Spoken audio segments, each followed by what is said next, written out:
The HOA showed up less than 24 hours after I moved in, shouting that the lake wasn't mine, waving fines, threats, and paperwork they thought would scare me into submission. What they didn't know was that the docks they were standing on only existed because of one clause buried in my deed. A clause that gave me complete control. Let me rewind a bit, because none of this started with anger.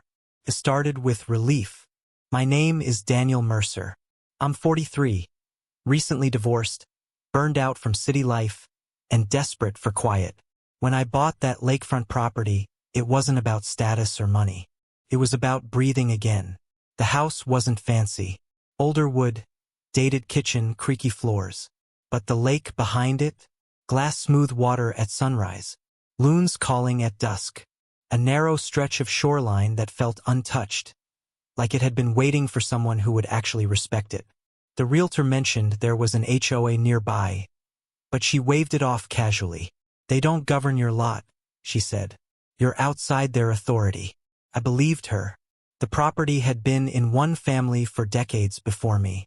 The previous owner was an engineer, quiet, meticulous, the kind of man who labeled every folder twice. He passed away with no kids, and I bought the house from his estate. What I didn't know yet was that he'd planned for exactly what was about to happen. Moving day was peaceful. Too peaceful, maybe. I unloaded boxes slowly, taking breaks just to sit on the back steps and stare at the water. Across the lake, I noticed docks lined up neatly like teeth, dozens of them, stretching from a neighboring community on the far shore. People were watching, not waving, not smiling, just watching. I shrugged it off. Small communities always stare at newcomers. That evening, I walked down to the shoreline. The waterline curved naturally, but one of the docks jutted farther than the others, stopping just short of my side of the lake. A weathered sign hung crookedly from a post. Community dock, members only. I remember thinking, that's odd. The dock wasn't on my land, but it wasn't clearly on theirs either. It sat in the water, anchored deep, like it had been there forever. Still, it wasn't my problem. I hadn't even finished unpacking my dishes yet. I went to bed that night with the windows open, lake air drifting in, absolutely convinced I'd made the best decision of my life. I was wrong, but not in the way they thought. The knock came the next morning.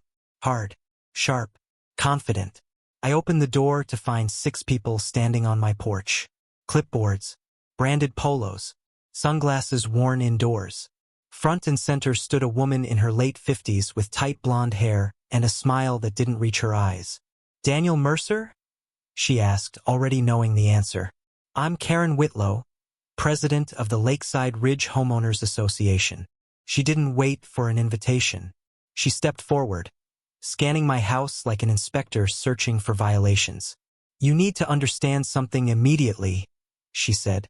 That lake access behind your home is not private. I blinked. It's literally my backyard. She laughed short, sharp. The lake belongs to the community, and those docks, HOA property. You are not authorized to interfere with them. Another man stepped forward and handed me a folder thick with papers. Fines, regulations, enforcement notices. You'll need to sign an acknowledgement, Karen said, and we'll be issuing a usage assessment fee retroactive to the previous owner. That's not happening, I said calmly. Her smile vanished. You don't get to decide that, she replied. We do. Karen's tone shifted from polite to practiced menace. She explained the fines slowly, like she was enjoying it. Daily penalties, legal action, dock access revocation, community enforcement. One man behind her took photos of my house. Another measured something along the property line without asking. This community maintains standards, Karen said, and new residents don't get exceptions. I'm not part of your community, I replied. She leaned closer. Everyone touching that lake is. That's when she mentioned resale value. Lawsuits. How expensive it would be to fight an HOA. You just moved in, she said softly. Why start off on the wrong foot? I noticed something then. None of them could tell me exactly where the HOA property ended. They spoke in generalities. Authority without specifics. I told them I'd review everything with my attorney. Karen smirked.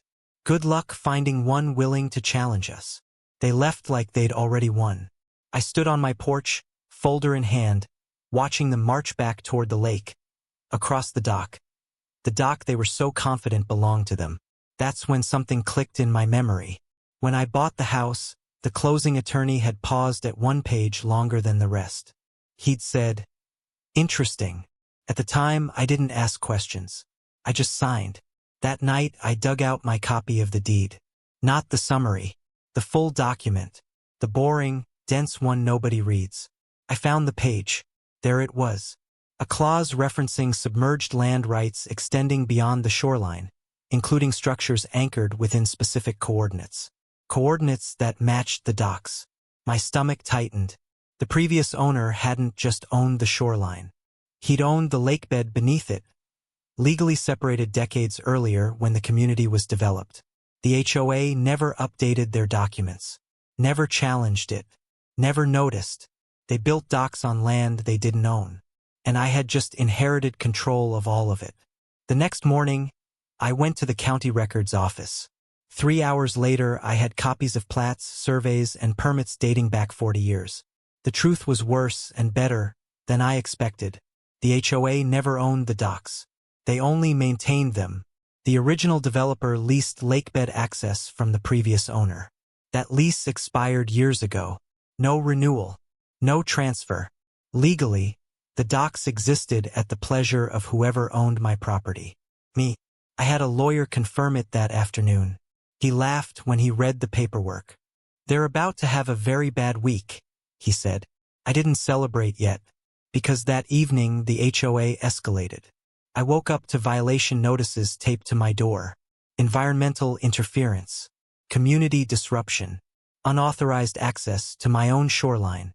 Then the emails started. Then the neighbors started staring harder. Someone blocked part of my driveway with a temporary construction cone. Someone else left a note warning me not to mess with community property. Karen called that afternoon. "You're making a mistake," she said. "We can make this painful." I let her talk, because she still didn't know. 2 days later, I requested a formal meeting. Karen walked in confident, smug, prepared to dominate. I slid one document across the table. Her smile froze. Then I slid another, and another.